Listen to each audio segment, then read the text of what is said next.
Em nome do Pai, e do Filho, e do Espírito Santo. Amém. Vinde, Espírito Santo, enchei os corações dos vossos fiéis e acendei neles o fogo do vosso amor. Enviai, Senhor, vosso Espírito, e tudo será criado, e renovareis a face da terra. Oremos. Ó Deus, que instruístes os corações dos vossos fiéis com a luz do Espírito Santo, fazei que apreciemos retamente todas as coisas, segundo o mesmo Espírito, e gozemos sempre de sua consolação, por Cristo nosso Senhor. Mãe de Deus, socorrei-nos. Santo Atanásio, rogai por nós. São José, rogai por nós. São Miguel, São Rafael e São Gabriel, rogai por nós. Em nome do Pai, do Filho e do Espírito Santo. Amém. Pois bem, olhar para Jesus Cristo na Sagrada Escritura. Esse é um dado importante para nós. Muitas coisas poderíamos dizer, há muito que se falar, né?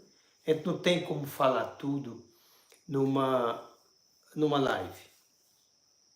Mas alguns dados são importantes. Eu preciso conhecer o máximo possível de Jesus Cristo. Eu preciso me aproximar dele. Eu preciso experimentá-lo, né? Não basta, na verdade, só conhecê-lo, mas experimentá-lo. Porque o conhecimento pelo conhecimento não chega a lugar nenhum.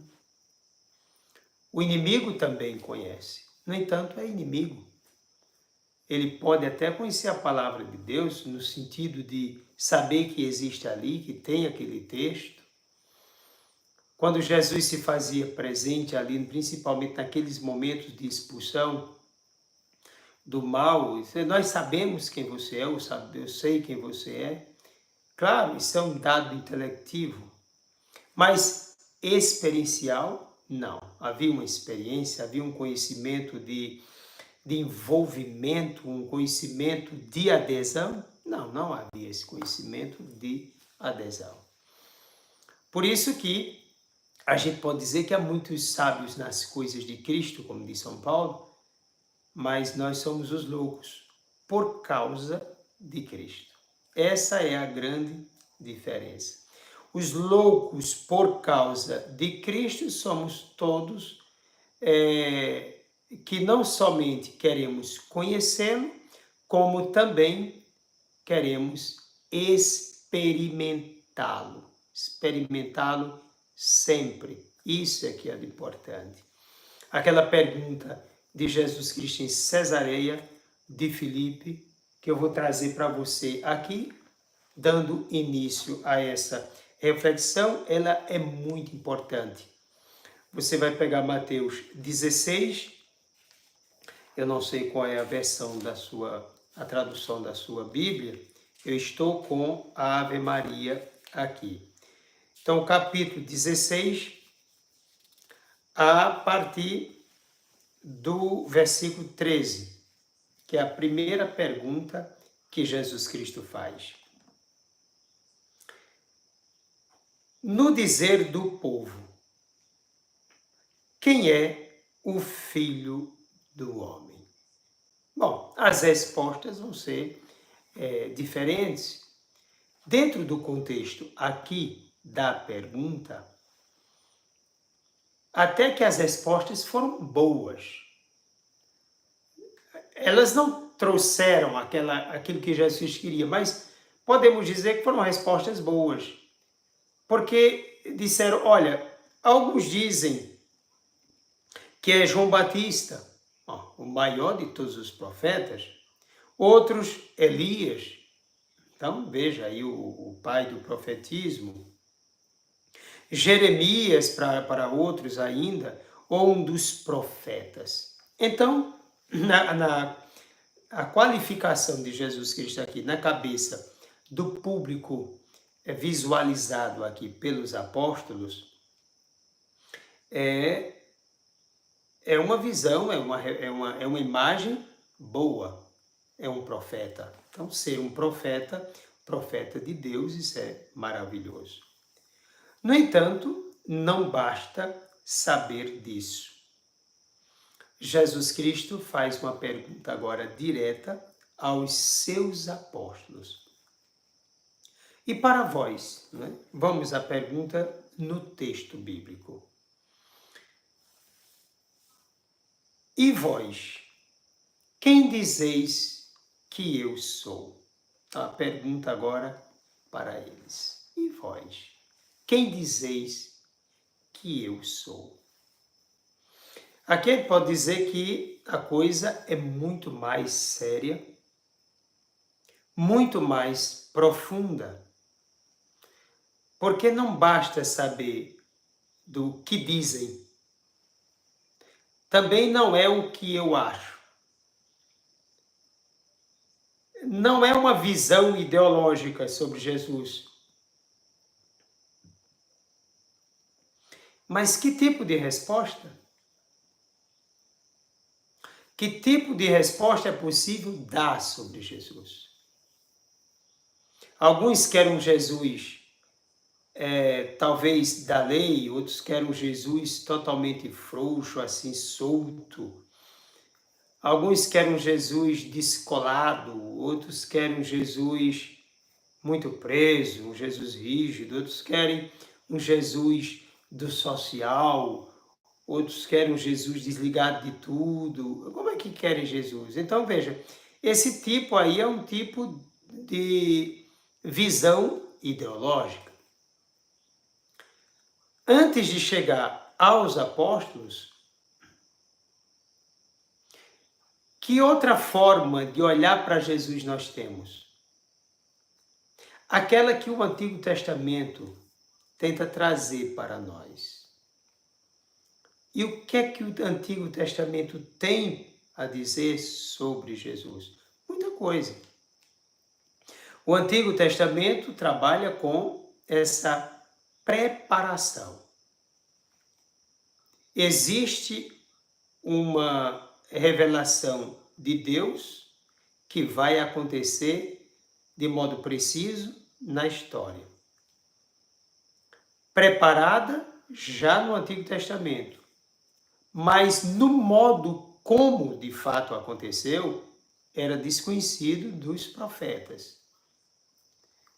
Vejamos que os profetas esperavam que viesse o Messias de Deus, mas ninguém esperava que fosse o próprio Deus feito carne, né? Inclusive, essa é uma ideia que vai trabalhada como o contínuo e o descontínuo, são a forma de se falar na teologia. O que é contínuo aqui? A visão messiânica do Antigo Testamento. O Messias prometido, de fato, veio. Ponto. É contínuo, né? O que foi dito está acontecendo agora. Agora, o que é descontínuo? É que eles não esperavam que fosse Deus, como disse antes. E foi Deus quem veio. Quer dizer, foi algo extraordinário, sumamente grande, não dá para medir, dentro do contexto histórico, essa revelação de Deus, né? Então, na cabeça deles, isso de fato era muito grande, era gigantesco, não dava para... Inclusive, tiveram dificuldade de chegar, inclusive, a Jesus, né? Mas veja bem, nós temos essa visão messiânica, mas temos também outras promessas. Quando a gente vai para Gênesis 3,15, já está dizendo alguma coisa ali, né? Porém, inimizade entre ti e a mulher, entre a tua descendência dela. Segue, Gênesis 3,15. Há uma referência não somente à mãe, como ao próprio filho. É claro que alguém ali vai falar sobre, não, mas ali era Eva, ali era a humanidade. Mas se a gente for olhar dentro do contexto revelativo mesmo da coisa, é a mãe e o filho, Maria e Jesus. Mas se a gente for bem para o momento da criação, vamos dizer, indo para uma ideia mais protológica, sabemos que quando o Pai criou pensando já no Filho. Então, Deus, por exemplo, quando nos faz a imagem do Filho. Então, aquilo que vai acontecer no futuro, dentro do nosso contexto histórico, a encarnação do Verbo, né? A segunda pessoa da Santíssima Trindade como um de nós, é a imagem determinante para o ser humano no início. Então, o Pai plasma o ser humano a partir do próprio Filho, a imagem determinante para o Filho, ou para o ser humano. O Filho vai ser esse modelo, né? Pois bem, então já ao começo, o Pai cria para ele, cria através do Filho e plasma essa humanidade a partir do próprio Filho, né? A imagem do Filho que vai acontecer no futuro. Pois bem, mas a gente tem outros textos e muitos textos da Sagrada Escritura que vão trabalhar o Cristo que vem, com algumas expressões, como por exemplo, Isaías 7,14. Ali nós temos um texto belíssimo, vai tratar do Emanuel, a Virgem que vai conceber e o Emanuel. Vamos a Isaías 7,14. Você pode pegar na sua Bíblia. Eu estou fazendo uso aqui porque estamos também no mês da Bíblia e você vai fazer uso da sua palavra. Diz o versículo 14, capítulo 7. Por isso, o próprio Senhor vos dará um sinal. E seu sinal era para o rei, porque o rei se orgulhou, né? Porque Isaías diz, pede um sinal a Deus para esse combate. Ele disse, não vou pedir sinal a Deus. Tá bom, mas Deus vai lhe dar o sinal. Uma virgem conceberá e dará à luz um filho e o chamará Deus conosco.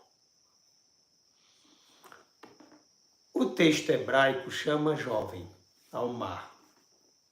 Jovem. A Bíblia, na tradução grega, a Septuaginta, chama de Partenos, a Virgem. De qualquer modo, usando o hebraico e usando o grego, cabe para a Virgem Maria, não é? Porque ela é jovem e ela é virgem, as duas palavras. Esse texto vai ser usado literalmente por Mateus. Vamos lá para Mateus, você vai pegar sua Bíblia aí, falando já do início sobre a Virgem. Mateus 1, versículo 23, vai trazer o texto de Isaías literalmente. Ou seja, é a Sagrada Escritura traduzindo a própria Sagrada Escritura. Isso é belo. Diz Mateus, eis que a Virgem conceberá e dará à luz um filho, que se chamará Emanuel, que significa Deus conosco. Bom, e vamos ver muitas outras coisas. Além desse ponto, o que nós podemos trazer é sobre a ideia messiânica. Bom, aqui já fala de Jesus, não é? O próprio começo da criação já trabalha esse tema. Gênesis 3,15 trabalha esse tema. Mas por que focar no messianismo? Porque isso é muito forte. Mas existem vários tipos messiânicos que a gente vai buscar no Antigo Testamento para falar sobre Jesus? Sim. Existe um messianismo profético, existe um messianismo dinástico, existe um messianismo sacerdotal e existe aquela figura também que aparece em Daniel 7,14 como que o Filho do Homem, aquele homem celestial, ser celestial de Daniel. São figuras importantes. Como é que é gestada essa ideia messiânica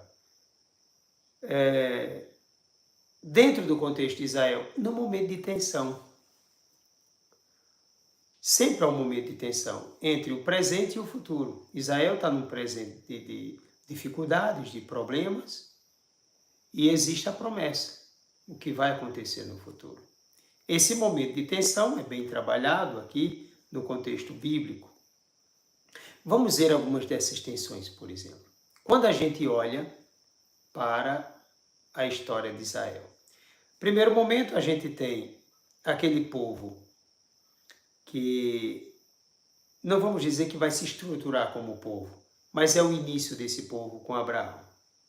Abraão, Isaac, Jacó, etc. Até o povo ir para o Egito, sair do Egito, por ação de Deus através de Moisés. Através de Moisés, Deus aí sim estrutura esse povo, dá uma lei. E aí a gente tem patriarcas e entra depois de Moisés na fase dos juízes.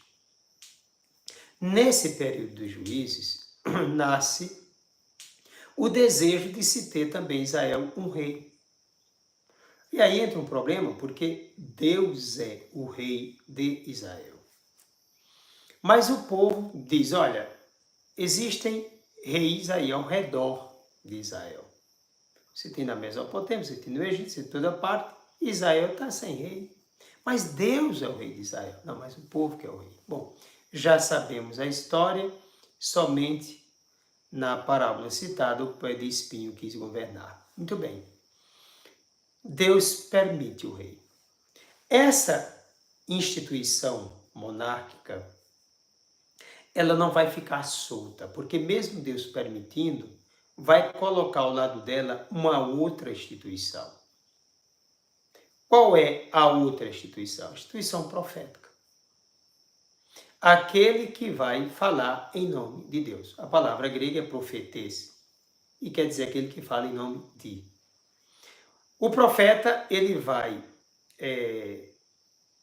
com a sua cabeça toda voltada para Deus, todo o seu ser voltado para Deus, conhecendo bem a aliança, conhecendo a lei de Deus. A moralidade da aliança também está estabelecida para aquele povo. Ele vai agir de tal modo que o rei não fuja daquilo que é próprio de Israel, nem o povo. Porque esse rei vai agir também como pastor. Chamado também, inclusive, de filho de Deus, porque a palavra filho de Deus vai servir para essas autoridades.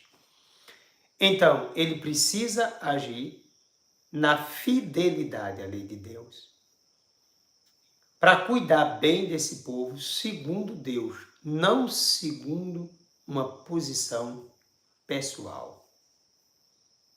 Pois bem, o profeta vai ser justamente essa, vamos dizer, aquela pessoa não grata aqui, uma persona não grata, porque vai ficar ali nos questionamentos, nas denúncias, também nos anúncios.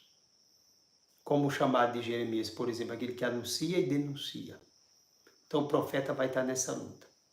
O profeta tem 3 pontos importantes que ele precisa deixar bem claro para todos e todos seguirem com essa clareza. O rei e o povo não podem se afastar da fé num Deus único. O monoteísmo é tema seguro, vamos dizer, lei absoluta nesse contexto, na pregação do profeta. Então o rei não pode se prostituir, quer dizer, envolver-se com o paganismo, a idolatria. Deus é um só. O Deus de Israel é o Deus de Israel. Ponto, é um só. Né? É o que está em Deuteronômio 6,4. Shema Israel, escuta Israel. O Senhor nosso Deus é o único Senhor. Amarás o Senhor teu Deus de todo o teu coração, com toda a tua alma, com todo o teu entendimento. Então isso tem que ficar claro para o rei e para o povo. O segundo ponto, os mandamentos. Então ele tem que ser fiel aos mandamentos. A lei de Deus, a lei.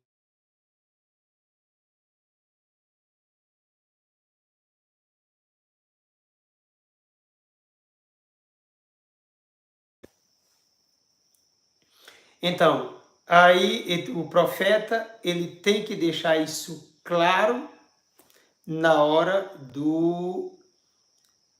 Eu já estou fazendo uma confusão aqui, deixa eu fazer essa paradinha aqui para dar esse corte, viu? Até César, aí, por causa da ligação que veio agora, aí você dá esse corte nesse ponto para a gente começar de novo na reflexão. Isso é porque alguém ligou agora, viu? Deixa eu dar só uma paradinha aqui para dar o sinal do corte.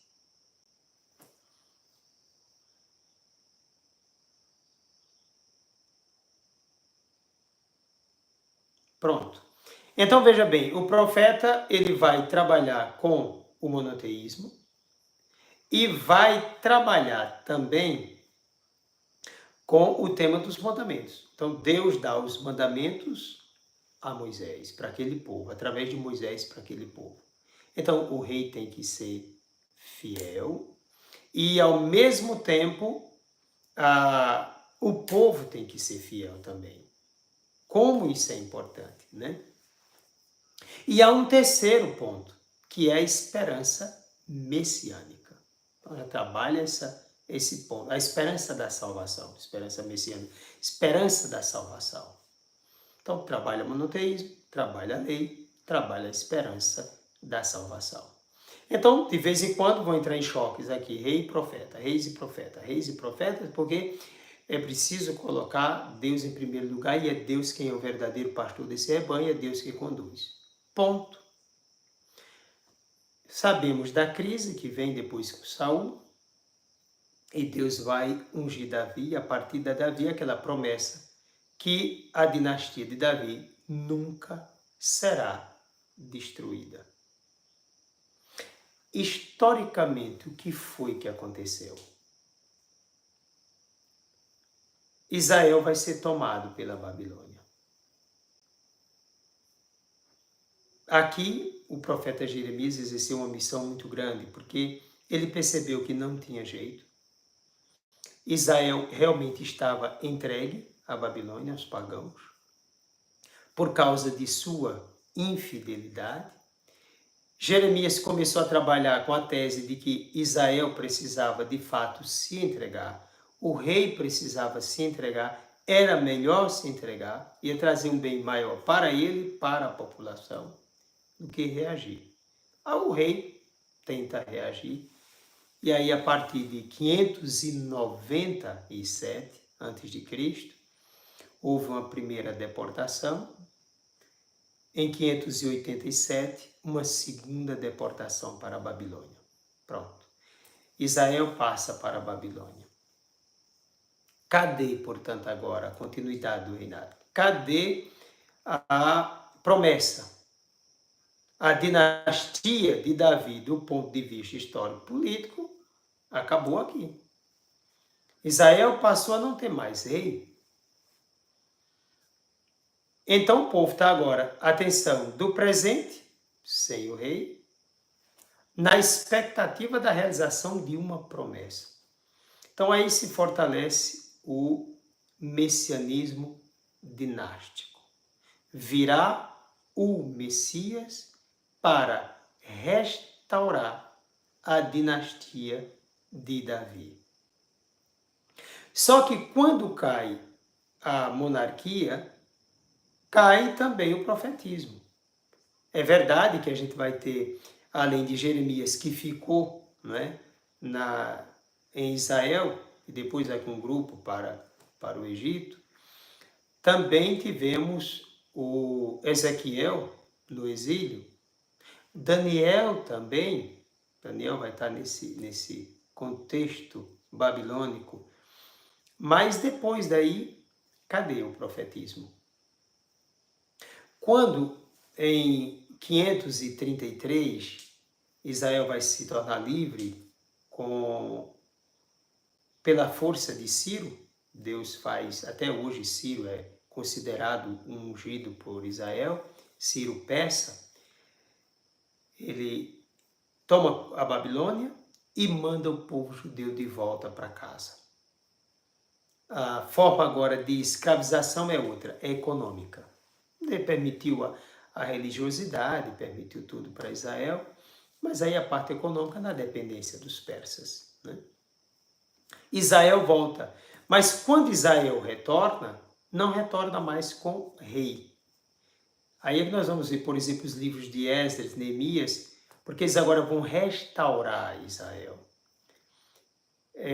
Descobriram, né, a força, porque estavam presos ali por infidelidade, e agora precisavam restaurar essa fidelidade a Deus, fidelidade ao Deus um e único, fidelidade à lei e a esperança da salvação.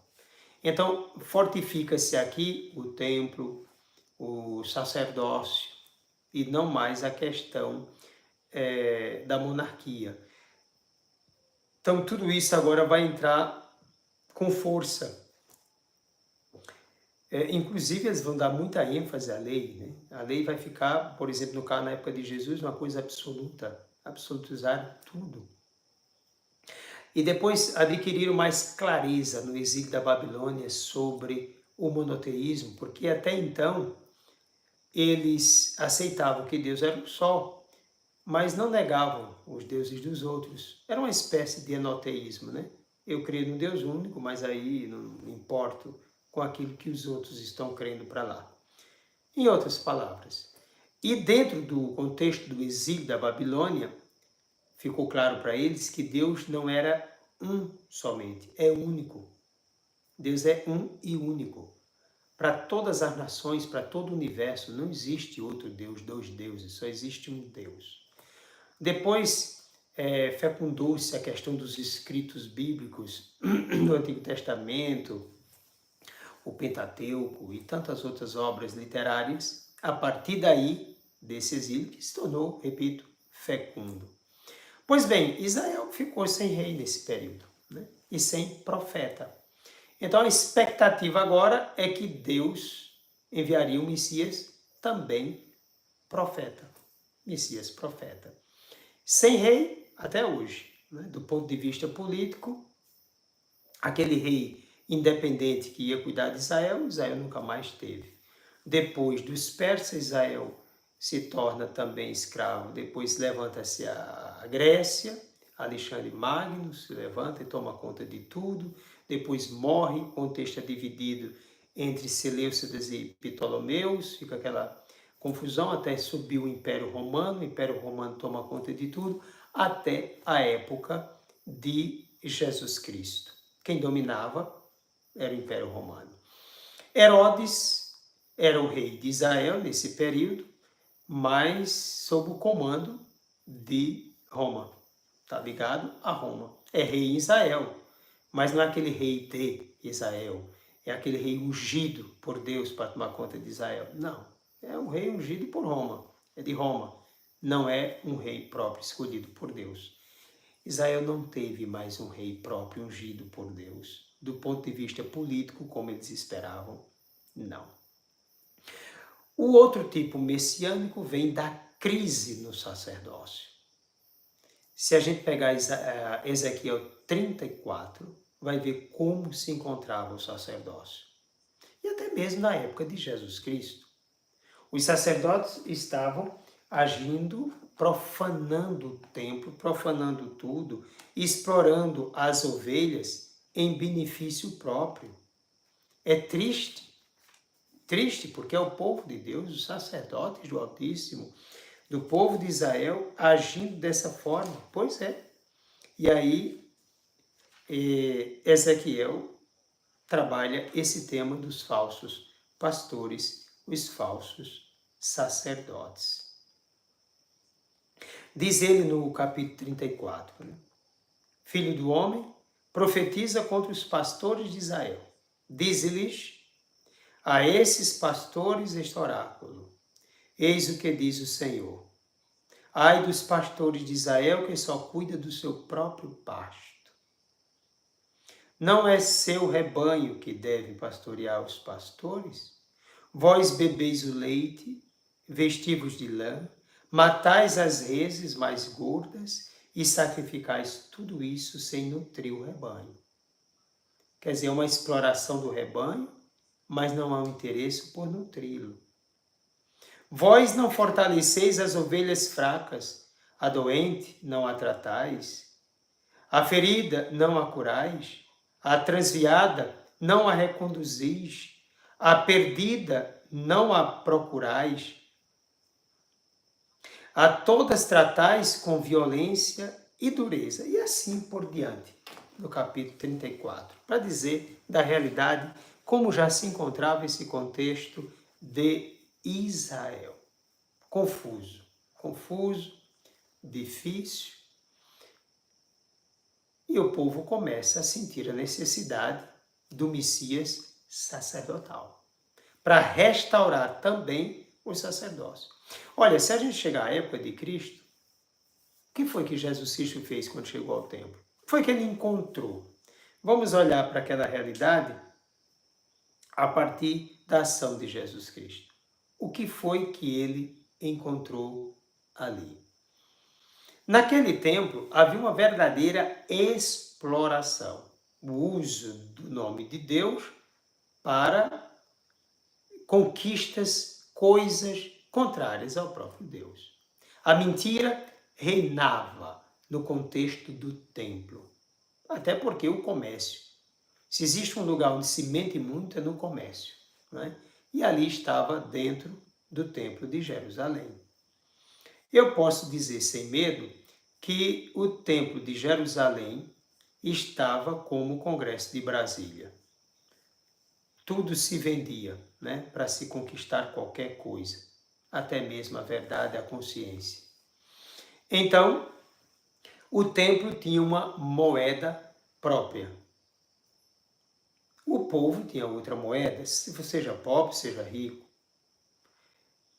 Toda pessoa que entrasse no templo ali para fazer o seu sacrifício, alguma coisa, ao passar pela porta do templo, já tinha que fazer o câmbio da moeda, e aquela moeda, a dele, perdia 8% do valor, porque a moeda do templo era mais cara, 8%, do que a moeda de qualquer um que fosse entrando ali no templo. O argumento era que a moeda externa era pagã. Precisava ter uma moeda sagrada, que era a moeda do templo. Só que a moeda do templo também era pagã. Olha a enrolação. Como se chamava a moeda do templo? Tíria. Essa moeda vinha de onde? De Tiro, na Fenícia. Isso é pagão, contexto pagão. Então veja as enrolações já nesse contexto. Pois bem, ali quem podia ofertar um boi para o sacrifício tinha mais intimidade com Deus pelo tamanho do sacrifício. Uma pessoa que podia ofertar um carneirinho, bom, tinha também um contato com Deus, mas o sacrifício era menor do que um boi. Então, o contato com Deus era um pouco menor. E o pobre não tinha quase contato nenhum com Deus, porque era um pombinho, duas rolinhas, uma rolinha, um pombinho, um negocinho assim, as coisinhas de pobre. Então isso aí, e nada para o templo. Quer dizer, o pobre não tinha contato com Deus verdadeiramente, porque Deus só tinha contato com quem podia oferecer um sacrifício de um boi, de um carneiro, de coisa assim, desse tipo. Então veja, não é um lugar de Deus, né? É claro que Deus não se satisfaz com esse tipo de sacrifício e com essas mentiras, essas enrolações. Por isso que Jesus Cristo entra ali, derruba a mesa de cambista, derruba tudo. Alguém chegou a argumentar, mas Jesus não chegou a bater em ninguém. Olha, como é que Jesus está derrubando mesa de cambista, pegou o chicote, tacou o chicote para cima e estava batendo no ar? Jesus Cristo estava matando moscas, né? Pegou um chicote para matar moscas, matar barata, que estava ali no templo. Essas moscas tinham pernas e cabeças humanas, né? Expulsou tudo dali. Porque o gesto de Jesus revela que aquela situação está falida, que aquele tipo de sacerdócio está podre, aquele tipo administrativo não serve para nada, a não ser para poluir o templo, destruir o templo de Deus. Então Jesus Cristo elimina aquilo, porque ali é uma casa de oração. Pois bem, Jesus Cristo de fato vem restaurar de tal modo essa realidade que aquele templo vai perder o seu sentido. Até hoje. Até hoje. Cadê o templo de Jerusalém? Onde se encontra o templo de Jerusalém? Né?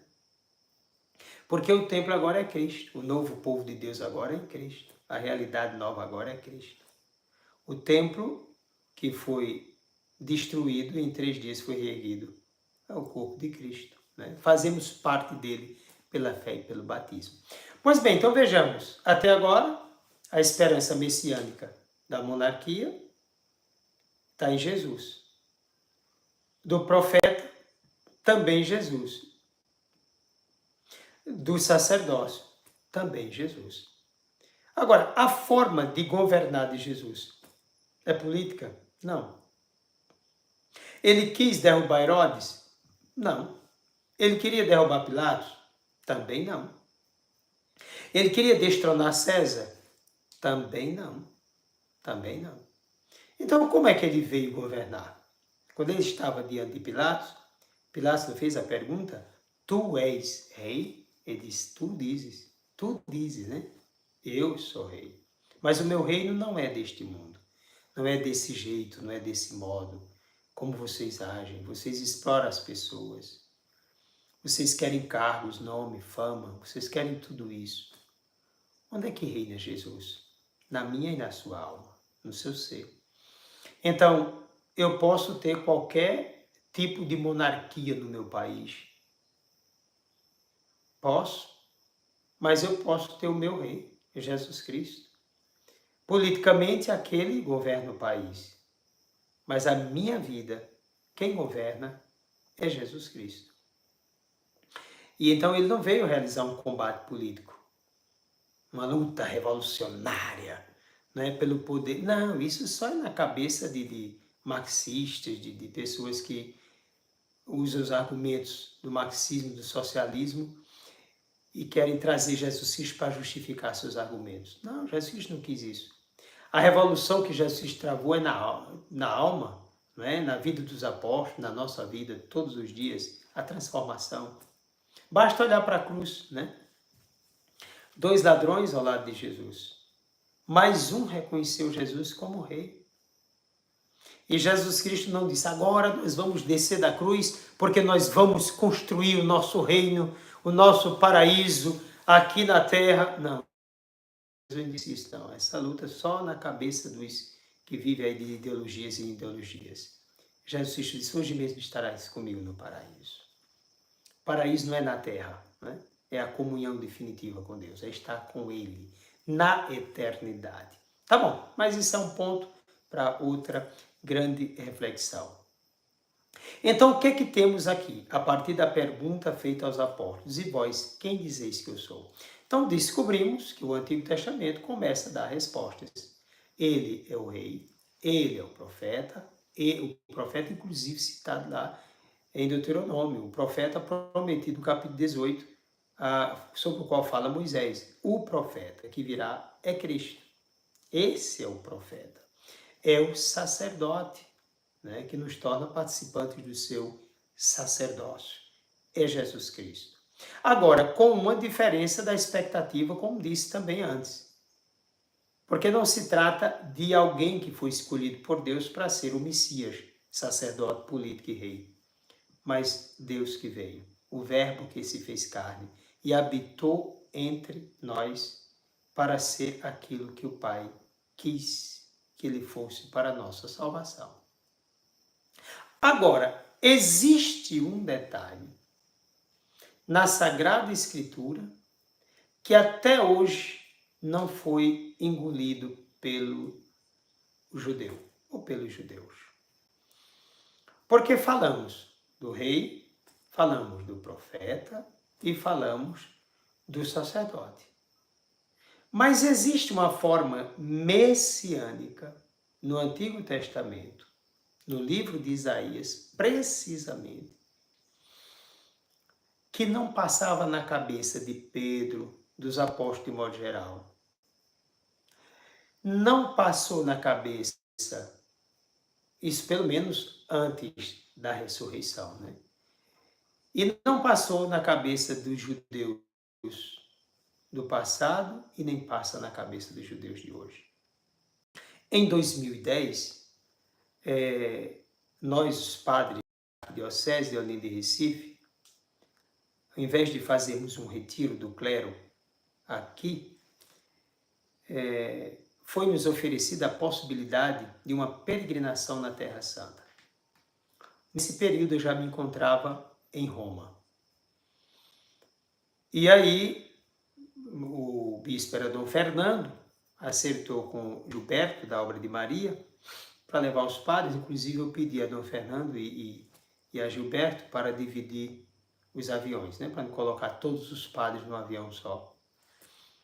A gente não sabe o que pode acontecer, e graças a Deus assim foi feito.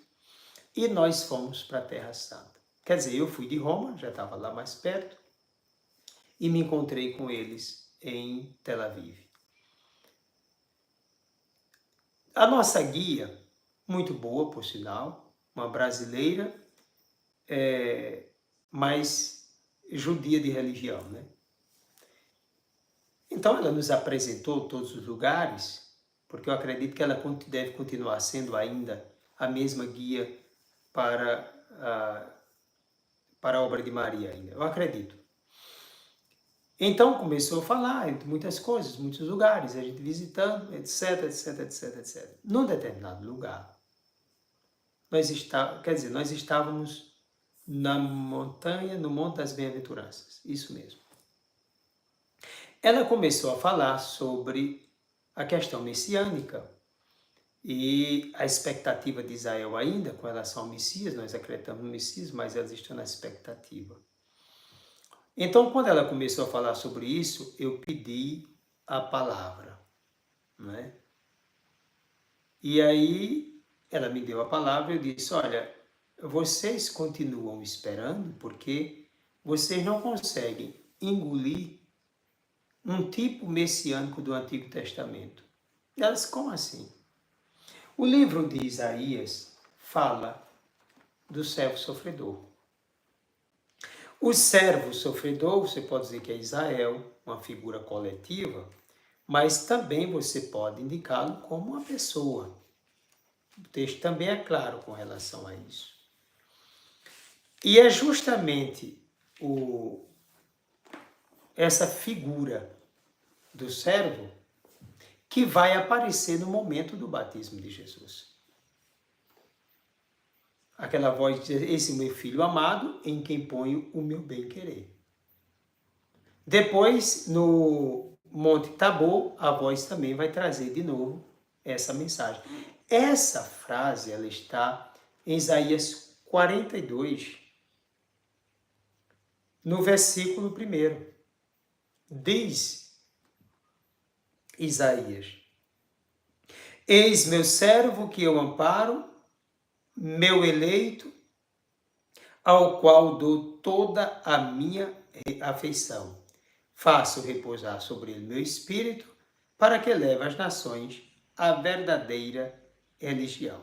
E aí segue, ele não grita, não eleva a voz, etc. Mas não existe só esse cântico do servo. Existem 4 cânticos do servo sofredor no livro de Isaías. Quando nós vamos ao capítulo, por exemplo, 53, nós temos o canto do servo sofredor. O 49 tem o outro texto do servo sofredor. A partir do versículo 3 diz assim, capítulo 49. Tu és meu servo, em quem me rejubilarei. E aí segue também o texto. O capítulo 52. Vamos a ele, tratando aqui também do outro cântico do servo sofredor. Capítulo 52, a partir do versículo 13. Eis que meu servo prosperará, crescerá, elevar-se-á, será exaltado.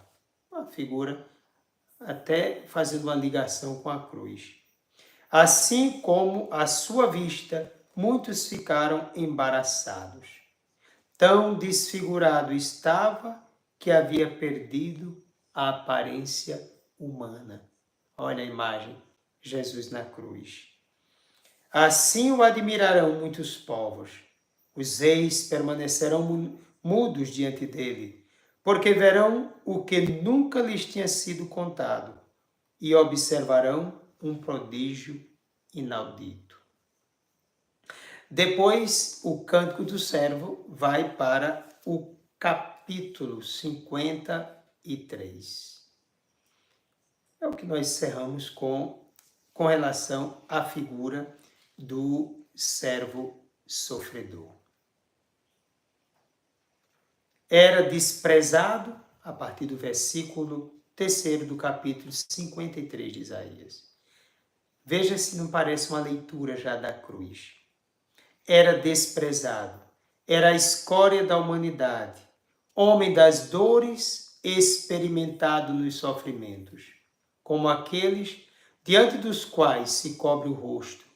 Era amaldiçoado e não fazíamos caso dele.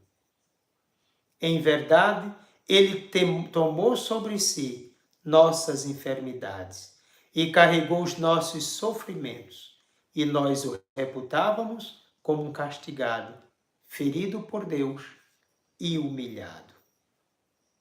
Mas ele foi castigado por nossos crimes e esmagado por nossas iniquidades. O castigo que nos salva pesou sobre ele. Fomos curados graças às suas chagas. Todos nós andávamos desgarrados como ovelhas, seguíamos cada qual nosso caminho. O Senhor fazia recair sobre ele o castigo das faltas de todos nós. Foi maltratado e resignou-se. Não abriu a boca, como um cordeiro.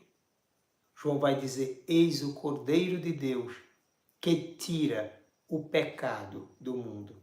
Como um cordeiro que se conduz ao matadouro, e uma ovelha muda nas mãos do tosquiador, ele não abriu a boca. Vale a pena continuar. Por um iníquo julgamento, de fato, aquele realizado por Anás e Caifás.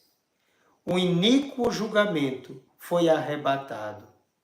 Quem pensou em defender sua causa, quando foi suprimido da terra dos vivos, morto pelo pecado de um povo, quem pôde fazer isso? Foi-lhe dada sepultura ao lado de facínoras. Ele foi colocado ao lado de 2 ladrões. E ao morrer, achava-se entre malfeitores, se bem que não haja cometido injustiça alguma. E em sua boca nunca tem havido mentira. Nunca. Veja o servo a quem faz referência. Mas aprove ao Senhor esmagá-lo pelo sofrimento.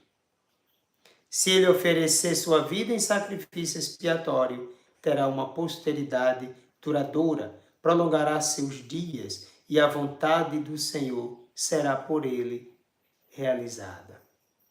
Após suportar em sua pessoa os tormentos, alegrar-se-á de conhecê-lo até o enlevo. O justo, meu servo, justificará muitos homens e tomará sobre si suas iniquidades. Até Caifás diz que morra um homem, não é? Por todos. Ele até profetizou sem saber o que estava dizendo. Pois bem, tá aí, o Cântico do Servo. 4 cânticos do servo sofredor. Esse foi o tipo messiânico abraçado por Jesus. Jesus não quis ser o rei político, queriam fazê-lo. Pedro entendia assim, os apóstolos entendiam assim. Quando Jesus vai entrando em Jerusalém, eles estão dizendo, agora sim, o Messias vai entrar aqui, vai vencer o rei de Israel, vai vencer o Império Romano, vai trazer a libertação de Israel, a paz para o mundo inteiro. Mas Jesus não era aquele rei. Eu costumo dizer que Jesus estava entrando montado num jumento. Naquela época fazia guerra montado a cavalo, cavalo possante. Jesus entra montado no jumento. Por acaso alguém vai fazer guerra montado no jegue? Não vai, minha gente. Ali já estava o sinal de que não era aquilo que ele queria. A cabeça do povo era uma coisa, na cabeça de Jesus era outra. Jesus tinha consciência, primeiro, de ser o Filho de Deus. Segundo, de ter sido enviado pelo Pai. Terceiro, ele tinha consciência da missão que veio realizar. Ele foi enviado para salvar. Tanto é que Mateus e Lucas vão trabalhar o nome de Jesus. Não é o nome de Jesus? Jesus. Jesus quer dizer Deus salva. Natureza, Deus. Missão é Salvador. É o Emanuel, é Deus conosco. Ele tinha consciência da missão que veio realizar. Quarto, ele tinha consciência do modo como deveria realizar essa missão. De que modo? Como servo. Colocou a vida dele a serviço, em obediência à vontade do Pai. Diz ele em João 4. Vamos pegar João 4, é importante, porque vai dizer, eu gosto dessa expressão porque ela é profunda. Ela diz daquilo que Jesus Cristo realmente quer dizer. Versículo 34, 4:34 de João. Disse-lhe Jesus: meu alimento é fazer a vontade daquele que me enviou e cumprir a sua obra. Ele veio em obediência à vontade do Pai. O meu alimento é fazer a vontade do Pai. Quando ele estava com 12 anos ali no templo, quando Nossa Senhora chegou com São José, meu filho, onde estávamos? Estávamos angustiados à tua procura. E o que é que ele responde? Com 12 anos. Não sabias que devo ocupar-me das coisas do meu Pai? Quando Pedro chamou Jesus à parte e tentou corrigi-lo, porque Jesus disse que o Sinédrio ia matá-lo, o Sinédrio formado ali pelos sumos sacerdotes, os anciãos, que eram os donos do dinheiro, os latifundiários, e os escribas, os doutores da lei, os donos do conhecimento, e se eles vão me matar, Pedro disse que não te aconteça isso, Senhor. Jesus, afasta de Satanás, tu pensa como os homens e não como Deus. Quer dizer, uma forma de que tentar tirar Jesus Cristo do projeto do Pai, que vai exigir a entrega total da vida de Jesus. Quando aquela turba chega para prender Jesus Cristo, Pedro parte para cima com a espada, taca a espada na orelha de Malco, e Jesus Cristo corrige Pedro. Pedro, por acaso eu não devo beber o cálice que o meu Pai me deu para beber? Olha, quem poderia matar Jesus? Ninguém poderia matá-lo. Ninguém poderia fazê-lo. Mas por que não poderia fazê-lo? Porque ninguém tinha poder para isso. Olha como João coloca o encontro. Aquela turba chega e Jesus diz, a quem procurais? Eles é Jesus de Nazaré. Jesus diz, sou eu, eles caem por terra. A expressão eu sou indica Deus, o Senhor. Então, é o Senhor que está ali. Eles não tinham jamais condição de prender Jesus Cristo, se Jesus Cristo não quisesse. Veja que antes eles tentaram jogar Jesus do precipício abaixo. Conseguiram? Não, Jesus passou, endureceu a face, passou no meio deles e foi embora. Eles não tinham como prender Jesus Cristo se Jesus Cristo, de livre vontade, não fizesse a entrega de sua vida para o nosso bem, para a nossa salvação. É o Jesus servo. Ali no momento da ceia, lava os pés de todos. O que eu fiz, vocês também devem fazer. Lavar os pés, quer dizer, colocar a vida à disposição do outro. Para Jesus Cristo, o grande é aquele que serve. Quem quiser ser o maior, seja o servidor de todos. Essa é a posição de Jesus.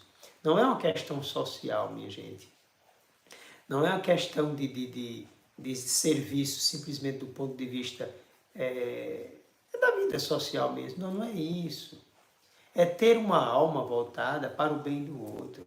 Uma alma apaixonada pela salvação. Jesus Cristo é tudo pela salvação das pessoas, a libertação da pessoa por dentro. Dentro. As pessoas estão presas nos vícios, em todas as suas limitações. Existem 3 frentes que procuram destruir o ser humano. O inferno, o próprio mundo e as limitações da pessoa, as tendências das pessoas, as inclinações das pessoas. Então a guerra é grande, Cristo quer nos libertar por dentro, né?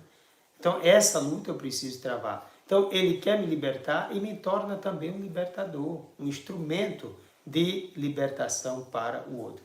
Então jamais alguém teria condições de prender Jesus.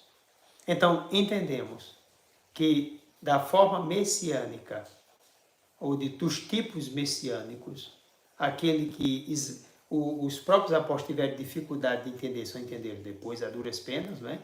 Depois que recebe Cristo ressuscitado, recebe o Espírito Santo e vão pelo mundo, aí já vão entendendo quem é Jesus Cristo, Jesus servo, vão se alegrar inclusive por serem perseguidos também por causa do nome de Jesus Cristo e vão colocar a vida à disposição dele.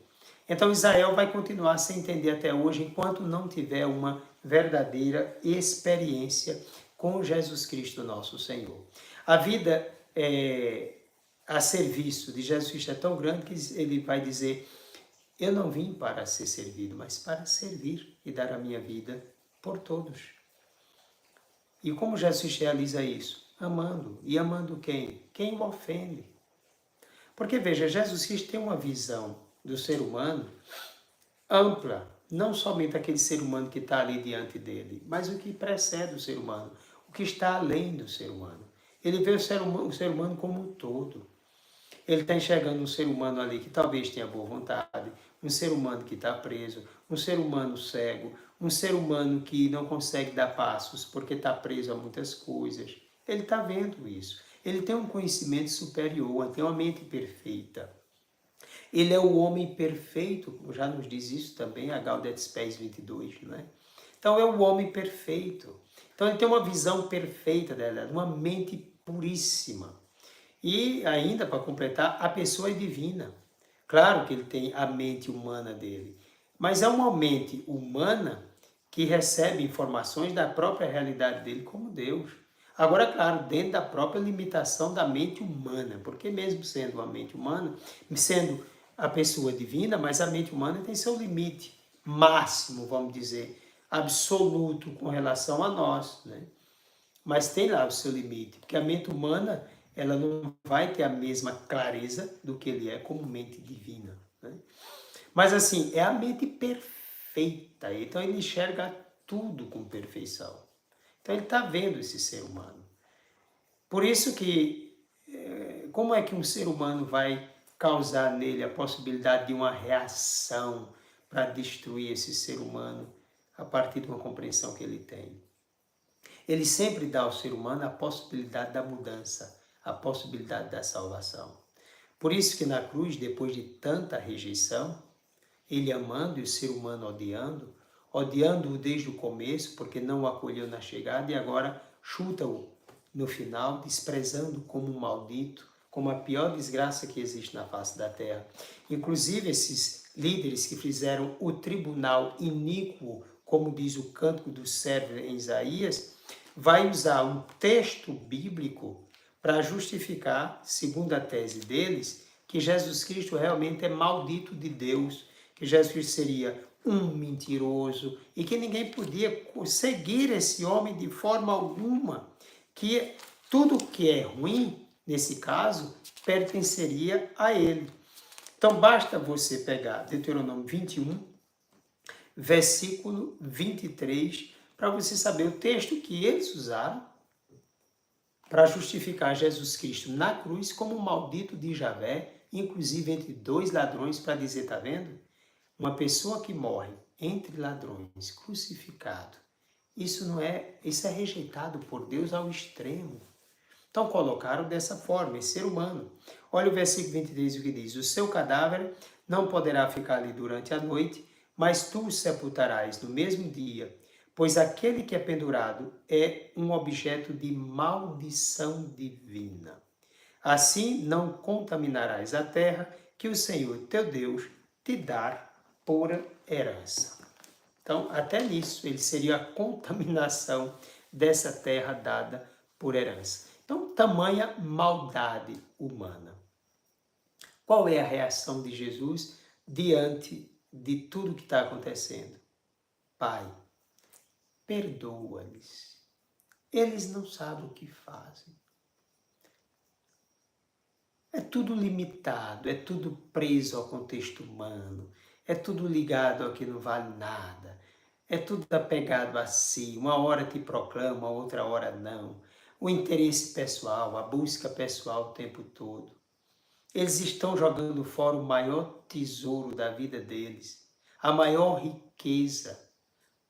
Eles estão jogando fora a presença de Deus, o próprio Deus que eles dizem amar. Eles não estão enxergando, é tudo cego. Quando Jesus Cristo teve aquele encontro com os discípulos de Emaús, né, foi que ele disse: como sois lentos de inteligência. Imagine Cristo com a clareza de tudo e olha a condição de servo, de kenosis, de esvaziamento. Como é que ele lida com esse ser humano que é incapaz de enxergar ali um palmo? Ele está vendo tudo, mas não dá para forçar a mente do ser humano. Diante da dele, é uma mente curta, é limitadíssima. Então, quando a gente olha para Jesus desse jeito, a gente percebe que é o contrário da mentalidade humana. É um Jesus que tem, de fato, o projeto salvífico, ele veio realizar o plano salvífico do Pai, na potência do Espírito Santo. É aquele que age todo envolvido com o próprio Espírito Santo. Analise bem, João Batista vem ser aquele que vai preparar o seu caminho. A mãe dele vai ficar cheia do Espírito Santo com a presença de Nossa Senhora. O próprio João Batista vai ser tocado para ficar cheio do Espírito Santo para poder ser esse precursor. Zacarias, o pai de João Batista, vai ficar também cheio do Espírito Santo. A Virgem Santíssima nem se fala, preparada para ser a mãe dele, é a que é caritomena, toda plena. Inclusive vai se tornar portadora do Espírito, a pneumatófora. Eu posso dizer, Maria é a teófora, pneumatófora e cristófora. O que é isso, padre? Cristófora, portadora de Cristo. É Cristóvão, nome Cristóvão. Pneumatófora, portadora do Espírito. Teófora, portadora de Deus. Então é tão cheia de Deus, tão repleta de Deus, vai ser portadora do próprio Deus. Quando Jesus vai ser apresentado no templo, Simeão está cheio do Espírito Santo, é conduzido pelo Espírito Santo até o templo. Imagine, todo o contexto de Jesus é repleto do Espírito Santo. Quando Jesus é batizado, repleto do Espírito Santo, vai ser conduzido pelo Espírito para o deserto. Vence o diabo, vence as tentações e sai do deserto, capítulo 4 de São Lucas, belíssimo. Você vê Jesus Cristo saindo do deserto, começando a missão naquela potência, naquela força que por onde ele passa, vai destruindo todo o mal, seja físico, seja espiritual. Jesus tem poder de curar o cego de nascença, o homem da mão seca, ressuscitar os mortos. Jesus Cristo tem o poder de expulsar o demônio não venceu no deserto, vai ser sempre um perdedor, você vê um caminho de perdição para o demônio. Diante de Jesus ele está sempre perdendo, então Jesus Cristo tem o poder do Espírito Santo age nele e com essa potência ele vai até a cruz, entrega ao Pai o Espírito Santo, vai participar da realidade dos mortos, depois o Pai derrama o seu Espírito e Cristo ressuscita na potência do Espírito Santo. E esse mesmo Espírito, potência de Cristo, vai ser dada à sua igreja, e a igreja começa nessa potência agindo na história e chegou até mim, até você. Belíssimo. Jesus Cristo na potência do Espírito Santo. E o Espírito Santo é quem conduz a vida de servo, não é? O Espírito Santo, se você observar, ele não aparece. É como se ele tivesse escondido, né? Deus escondido. Ele age em Jesus, faz Jesus aparecer. Ele age na igreja, faz a igreja aparecer. Ele age nos profetas, os profetas aparecem. Ele age... Até hoje é assim. Mas ele não se mostra. Aí disse, não, padre, tem momentos que ele se mostra. Não, ele usou os símbolos, os sinais, as coisas. Por exemplo, o Espírito Santo. Mas o Espírito Santo não é o Espírito Santo. A pomba não é o Espírito Santo. A pomba é um sinal, pode ser um sinal de paz, pode ser um sinal do Espírito Santo, pode ser a própria pomba, é a imagem de uma pomba, não é?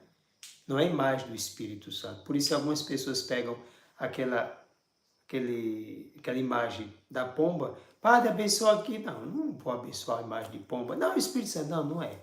Não é a imagem de uma pessoa. Aqui, olha, a imagem de Santo Atanásio é a imagem de uma pessoa. Um crucifixo é a imagem de Cristo. A imagem de Nossa Senhora é a imagem de uma pessoa.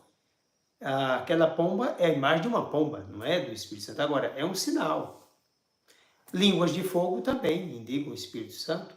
O vento também indica o Espírito Santo, entende? Não existe imagem do Espírito Santo. Inclusive, existe uma imagem que eu acredito que as pessoas jamais deveriam usar aquela imagem. Desculpe quem tem a imagem. Aquela imagem que o povo usa do Pai Eterno, que tem o Pai Eterno, tem o Filho e tem a pomba e tem também Maria ali presente. Aquilo ali é um caminho idolátrico, aquela imagem. Desculpe quem tem a imagem, viu? Mas aí eu preciso dizer a coisa como é. Primeiro que o Espírito Santo, a pomba não é a imagem do Espírito Santo. Segunda coisa, tentam apresentar Deus velhinho ali como pai, barbudinho, para dar a ideia de sabedoria. Mas nós só temos a imagem mesmo de Jesus, o único que se encarnou, né? Por isso que Rublev, quando fez aquele ícone da Trindade, ele pegou aqueles 3 anjos do cavalo de Mambré, aqueles 3 anjos que apareceram a Abraão, que foram destruir Sodoma e Gomorra, ali com a presença do Senhor, e observe que ele colocou o rosto de todos o mesmo. A imagem, a fisionomia de Jesus passa a ser a fisionomia da figura que indica o Pai e a figura que indica o Espírito Santo. Ou seja, a imagem do Pai e a imagem do Espírito Santo, para se tornar visível, é olhar para Jesus Cristo, que é a imagem visível do Deus invisível. Claro que não é pelo físico, é pela própria realidade, as atitudes de Jesus Cristo, o ensinamento, tudo que Jesus Cristo disse e fez. Mas o próprio Cristo, né? Já que também nós somos imagens de Deus, é a imagem mais perfeita. Felipe, quem me vê, vê o Pai. Então, olhar para Jesus Cristo e ver ali estampada a imagem do Pai e do Filho. Então, o Pai e o Filho se escondem ali por aquela imagem de Jesus Cristo, nosso Senhor. Se você quer uma imagem trinitária, vamos dizer assim, mais correta teologicamente, você pega aquela de Rublev. É melhor, viu? É mais segura. Pois bem, então vamos conhecendo Jesus Cristo a partir daí, disso aí. Então, o Espírito Santo age fazendo aparecer. Isso significa dizer que não tem o Espírito Santo quem não tem a possibilidade de servir. Por outro lado, você identifica quem tem o Espírito Santo pela vida doada, quem faz de si um verdadeiro dom para o outro, quando é capaz, inclusive, por ensinamento de Jesus, de amar o próprio inimigo. Uma realidade incompreensível para a razão humana, mas compreensível para quem verdadeiramente ama e age servindo para salvar o outro. E essa deve ser a nossa dedicação sempre. Invoquemos o Espírito Santo para que ele nos ajude a sermos configurados a Cristo, para vivermos como Cristo. Então, olhando essa realidade de Cristo, aproximando-nos dele, nós vamos aprender a ser como ele é. Tomara Deus que sejamos. Olha aqui, Santo Atanásio, apaixonadíssimo por Jesus. Como lutou por Jesus. Como deu sua vida por Jesus. Como entendeu esse mistério na vida de Jesus. Vamos e façamos a mesma coisa. Pois bem, vamos agora. Eu espero que